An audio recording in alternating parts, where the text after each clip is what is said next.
Hi guys! Welcome back to my channel. So for today's video, we are going to talk about a very interesting topic, and that is a practice of law. So for this video, we are going to know the concept of the practice of law.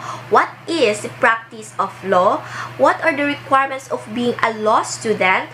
And what is the requirements for admission to the bar? So basically, this video talks about how to become a lawyer. Isn't it interesting? So, if this video gives you an interest, please keep on watching and don't forget to subscribe on my channel. Thank you. So first, we need to talk about practice of law, or what is the concept of the practice of law. So it was held in the case of Cayetano versus Munsud that practice of law means any activity in or out of court which requires the application of law, legal procedure, knowledge, training, and experience. So meaning, practice of law does not limit those application or legal applications inside the court. It also includes those activities which is outside the court, which requires the application of law or knowledge, such as legal advice or counseling. So, ganun yun. So now let's go to the general coverage of practice of law. So in the practice of his profession, a licensed attorney at law generally engage in three principal types of professional activities. So there are three professional types of principal types of professional activities. So first one is legal advice and instructions to clients to inform them of their rights and obligations. So if you being a person gives legal advice or counseling to your clients to give them their rights or the knowledge that they need about law or legal terms, ganun. So it also includes in the concept of practice of law. And then you also have preparation for clients of documents requiring knowledge of legal principles not possessed by ordinary layman. So, meaning if you are preparing some written documents, legal documents to your clients, or like written documents, so you are also in a practice of law. So legal advice and then preparing written documents or legal documents for your clients.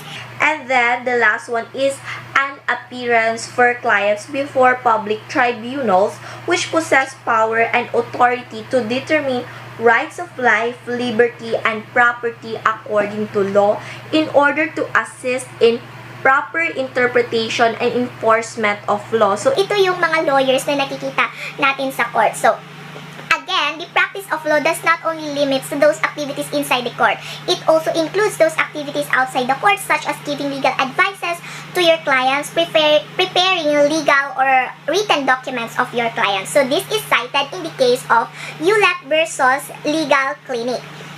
Now let's go to the basic characteristics of the practice of law. So ano yung mga characteristic ng practice of law? So practice of law is not a matter of right, but merely a privilege bestowed upon individuals who are not only learned in the law, but who are also known to possess good moral character. This is cited in the case of Tan versus Sabandal. So meaning, yung practice of law, guys, this is not a right. This is not a right of every person. This is a privilege, no? Granted to you. So meaning, since it is a privilege, it can be taken away from you. So dapat kapag naging lawyer ka, hindi lang natatapos yung pagiging lawyer mo. Hindi lang natatapos yung pagiging lawyer mo after you pass the bar. You need to also maintain your good moral character as a lawyer. Dahil kapag hindi mo na-maintain yun, yung privilege na binigay sa'yo is maaring kunin yun sa'yo. So, this practice of law is a privilege, no? Hindi siya right. So, maaari siyang kunin sa'yo since privilege lang naman siya. Then, practice of law cannot be assigned or inherited but must be earned by hard study and good conduct and good conduct. So, yung practice of law, guys, is hindi siya i-inherit from our father, mother, or grandfather, grandmother, no? So, kapag yung papa mo is lawyer, hindi ibig sabihin na pwede niya ipapasa yung pagiging lawyer niya sa'yo, or hindi pwede na ipamana niya yung pagiging lawyer niya sa'yo. But, being in the practice of law is it needs hard work. It needs again. So, being in the practice of law, it needs to be earned. Hindi yung ibibigay lang sa'yo basta-basta. Kailangan mo siyang i-earn, Kailangan mo siyang paghirapan, matutunan, at higit sa lahat, kailangan mo siyang i-maintain by a good moral standing of you being a lawyer. So, ganun yun. And then, practice of law is a privilege burdened with conditions. So, yung pagiging practice of law natin, natin. So, yung pagiging practice of law is a privilege with burdened conditions. So, meaning, may mga conditions na dapat i-maintain so that yung standing mo as a lawyer is ganun na nga. So, kailangan siya, so dapat mag-follow ka ng mga certain conditions para ma-maintain mo yung standing mo as a lawyer. So, ganun yon. And then, practice of law is a profession and not a business, as it is an essential part in the administration of justice, a profession in pursuit of which pecuniary reward is considered as merely incidental. It is a pursuit of learned art in interest of public service. So, in this case, guys, is practice of law is a profession. It is not a business. We cannot deny the fact na being a lawyer is a lucrative job, diba? But it doesn't mean that kailangan mo siyang business kasi being a lawyer is profession mo yan. Ganun. So, natapos na tayo sa practice of law, practice of law, or what is the concept of practice of law. Now, let's go to who are entitled to practice law. So, sino yung may karapatang mag-practice ng law?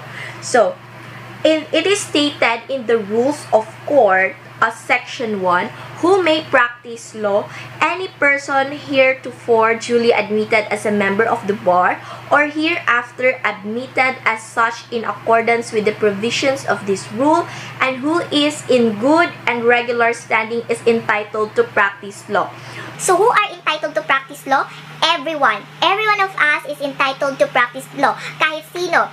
Girls, boys, women or man, or regardless of your social standing, regardless of your race, regardless of your religion, your age like that, or financial standing. So, ganun. Every one of us has given the right, or we are entitled, or we are given opportunities to practice law in conditions na dapat maging admitted ka as a member of bar. So, dapat maging member ka ng bar para magka-practice ka ng law.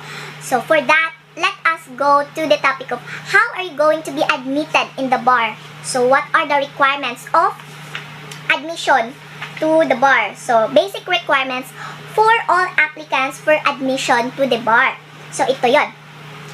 Before we talk about basic requirements na admission to the bar, we need to know first. So, we need to know the requirements of being a law student, no? Kasi, one requirements ng bar is you finish, one of the requirements of the admission of the bar is to finish a law degree. So, first, we need to know what are the requirements of being a law student. Doon muna tayo. Requirements of being a law student. So, paano ba maging law student? Or paano ka ba maging law student? So, before ka mabibigyan ng opportunity na mag-enroll in any law school that you preferred, is dapat maka-earn ka muna ng bachelor degree in science or arts. So, any bachelor's degree, which basically takes at least 4 years to finish. So, dapat Bachelor of Science or Bachelor of Arts yung natapos mo. So, hindi ka makaka-proceed bilang law student if you finish 2 years course or if you finish diploma course, which is 3 years courses. So, dapat 4 years courses, at least 4 years course yung natapos mo. And this courses na natapos mo bago ka maging law student is what we call your pre-law course. Ito yung tinatawag lang pre-law course. Ganon. So, kahit anong courses yung piliin mo, basta Bachelor of Science or Arts, pwede ka nang mag-proceed of being a law student. So, my classmates, meron akong classmates na nakatapos siya ng nursing. Meron akong classmate na yung pre-law course niya is accountant. May classmate ako na pre-law course niya is AB English, AB Phil, AB History. So, kahit anong courses na piliin mo, okay lang yon. But, if you're going to ask me if what is the best pre-law course na kukunin mo, I think it's accountancy. Yes, that might be the best pre-law course na kukunin mo prior to your journey of becoming a law student. Charot. So, yun lang yung requirements of being a law student. Then, after that, pumili ka na ng school na gusto mo, na kung saan mo gustong mag-study ng law. So, di ba meron na tayo ngayong PhilSat entrance examination? So, ito yung entrance examination na kailangan mo munang i-take bago ka mag-proceed, bago ka mag-enroll ng law school or ganun-ganun. But I think this PhilSat requirements depends on the school kasi some school have their own charter or rules or set of rules and regulations which does not require their student na mag-take ng PhilSat or ganun. Some schools naman is nag-require sila na mag-take ka ng PhilSat at the same time mag-take ka ng entrance examination nila and then interviews or ganun. Or some schools nag-require sila na PhilSat lang yung ipapasa mo, then you will be admitted to their school na. So, depende yon. I think na may issue ngayon sa PhilSat. I don't know. I'm not, hindi ko pa nabasa yung thoroughly yung issue na yun, but I think may issue sa PhilSat ngayon. I'm not that sure. And, so, ayun yun. So, PhilSat or entrance examination provided by the school, the learn, and then after that, there you go. You will be successfully admitted na sa yung college of law or any schools that you want to enroll. By the way, yung GPA mo pala na nakuha mo sa college, during college is also one of the qualification. Kasi sa amin, I think dapat yung GPA mo must be 2.5 and above. I'm not that sure. And other schools might require that or others may not. I am not really sure. But sa school namin is nag-require sila ng GPA. So, dapat galingan mo rin or at least makatungtong sa above 2.5 sa GPA mo doon sa pre-law course na pipiliin mo. So, yun lang yung requirements of being a law student. Now, let's proceed to your road to becoming a lawyer. So, di ba, after mo makagraduate ng law, so you will get your degree in law or magiging juris doctor ka na. Congrats! Laban lang talaga, be. So, after mo makagraduate is you would take a bar examination. Now, what are the requirements for all applicants for the admission to the bar? So, ito yon. It is stated in Section 2 that every applicant for admission as a member of the bar must be a citizen of the Philippines. So, dapat citizen ka ng Philippines, be? And then, at least 21 years of age. So, during the application sa bar mo, or whatever, dapat 21 years old ka na. And then, of good moral character. Siyempre, hindi lang naman tali-talino sa law school, dapat din magandang ugali mo or you have a good moral standing, ganun yon. And then, a resident of a Philippines. So, dapat dito ka nakatira or, of course, paano may apply yung knowledge mo if you're not a resident of the Philippines, diba?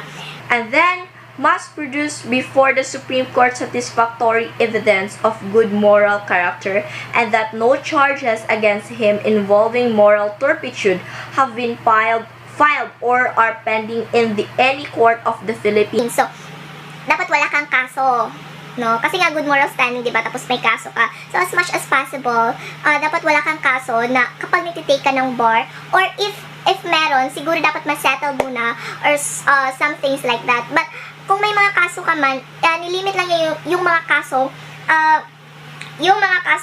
involving moral turpitude, yung, for example, murder, parang ganun. So, yun lang yung requirements para maka-exam ka sa bar. And then, after passing the bar examination. Tcharan! Hindi pa doon nagtatapos yung journey mo, be. Hindi ibig sabihin na kapag nakapasa ka na sa bar examination, magiging lawyer ka na directly. No. So, after passing your bar examination, you need to take your lawyer's oath before the Supreme Court. So, dapat may oath ka pa. I, Seneca Rose of the Philippines, charot. I, Seneca Rose of Iligan City, do solemnly swear. So, mga ganon. Yan yung lawyer's oath mo na isa-cite mo in front of a Supreme Court. And then, the last requirement is that you need to sign the roll of attorneys. Then, after signing it, you will be issued a certificate of membership of the clerk of court of the Supreme Court. And you will be assigned a permanent number. So, ito na yung magiging number mo na as a lawyer. So, ganun yun. So, from that point, he is deemed authorized to practice law in the Philippines. So, after mong makasign sa roll of attorney, so, doon na yung start ng journey mo sa pagiging lawyer mo or sa pagiging practice mo ng law. So, yun lang po lahat yung dapat mong ma-learn or basic knowledge na dapat mong malaman before taking up law or mga requirements na kailangan mong which is very relevant before taking up your law school or being a road to being a lawyer journey. So, I think may nakalimutan ba ako? So, always remember again, guys, that being a lawyer is a privilege, and such privilege can be taken away from us if you cannot maintain certain conditions which are required by the court. So, and also, being a lawyer does not only means that you are knowledgeable, ganun. So, dapat you also have a good moral or attitude. So, I think that's all. So, thank you so much for watching, guys. I hope this video helps enlighten you about the requirements of being a law student, a lawyer, or whatever. So, sa mga aspiring lawyers dyan at gustong maging lawyer, so go na, girl! We are all entitled, or we are all given the opportunity to become a lawyer. So, thank you so much for watching. Good luck and God bless on your road to lawyer journey. Don't forget to subscribe on my channel. Bye-bye!